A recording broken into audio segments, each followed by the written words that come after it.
Hello বন্ধুরা, গুগলের আর একটা টিফিন বক্সের আইডিয়া নিয়ে আমি চলে এসেছি।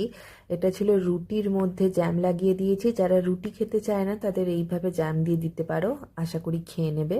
আর তার সাথে বাজার থেকে কিনে এনেছিলাম চৌষা আম, সেটা ওকে আঁটিটা দিয়ে দিয়েছি, ও ভালোবাসে।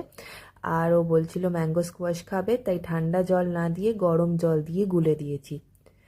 এত কিছুর পরেও, এত ভিডিও দেওয়ার পরেও একটা প্রশ্ন বারবার থেকেই যাচ্ছে যে মেয়েরা কোথায় নিরাপদ। তো আমি বলবো ছোটবেলা থেকেই বাচ্চাদের ব্যাড টাচ গুড টাচ সম্পর্কে শেখান। কোনো ব্যক্তি যদি ছোটবেলাতে বা বড় হয়ে বাজেভাবে ছোঁয়ার চেষ্টা করে, তার প্রতিবাদ যেন তারা করতে পারে সেটা শেখান। ছোটবেলা থেকেই মেয়েদের শেখাতে হবে যে প্রত্যেকটা খারাপ বা অন্যায়ের বিরুদ্ধে প্রতিবাদ করতে এবং তার বিরুদ্ধে সোচ্চার হতে। এই যে ছোট্ট মেয়েটা কতটা নিরাপদ পশ্চিমবঙ্গে, সেটা নিয়ে